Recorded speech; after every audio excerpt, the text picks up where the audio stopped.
There are many truly terrifying legends that originate from Native American folklore. One that stands out for many is the Wendigo. Maybe because, deep down, it reflects our very own human nature. But there are legends out there that we know next to nothing about, because they are deemed so horrid, so evil that even talking about them, or mentioning them in passing, is a bad omen. Today's video will be on the Nadlushi, the Navajo skinwalker. No, skinwalkers are a topic I've wanted to cover for a while, but the taboo around the subject does mean there isn't a wealth of information out there. So I guess we start with the obvious. What exactly is a skinwalker? At first glance, skinwalkers are essentially shapeshifters. But shapeshifter in itself is a very loose term. You can transform into an animal, an object, or another human. It literally just means you can alter your shape or form. The transformational skinwalkers, for the most part, is limited to just animals. The biggest hint we get is from its native name, Naglushi in the Navajo language. This roughly translates to mean he or she who goes on all fours, but then doesn't necessarily limit the transformation to four-legged animals.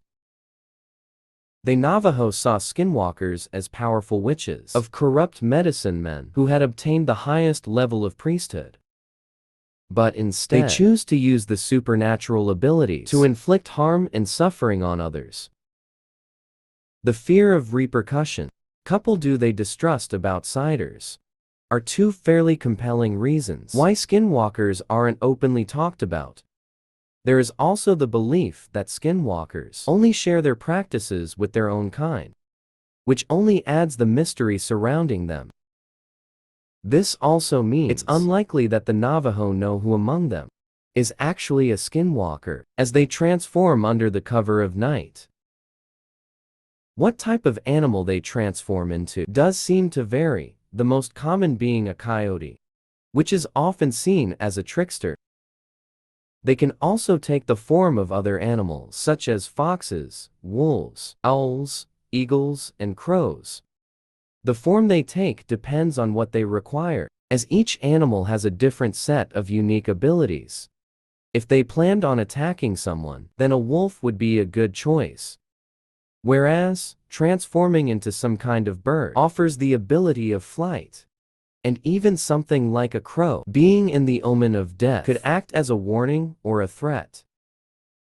The skinwalker wears the skin of the animal they transform into, hence the name. But wearing the skin of most animals was seen as taboo by many tribes. And the Navajo only wore sheepskin and bark skin when it came to ceremonial purposes.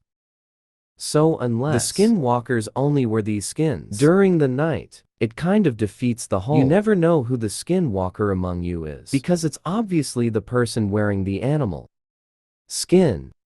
What it actually takes to become a skinwalker, no one really knows for sure.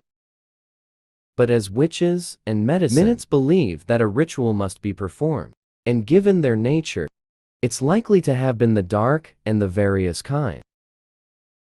There is also the belief that to become a skinwalker, you must first take the life of someone close to you, a friend or family member.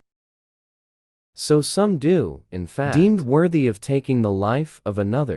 Then, surely what you receive in return must be impressive. Well, only being able to turn into animals, skinwalkers can mimic the sound or voice of any animal or human.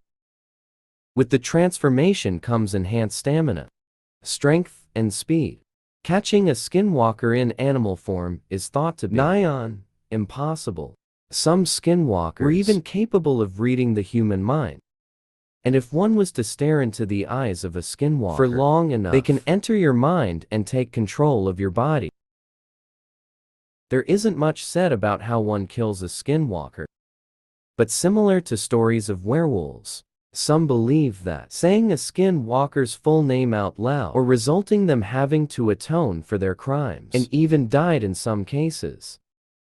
It's difficult to say for sure what a skinwalker's motives are, They may be seen as evil, but they are still human.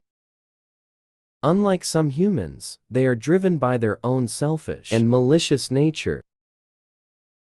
As you may expect, over the years, there have been hundreds of stories of people claiming to have seen or encountered skinwalkers, but none of these have been proven.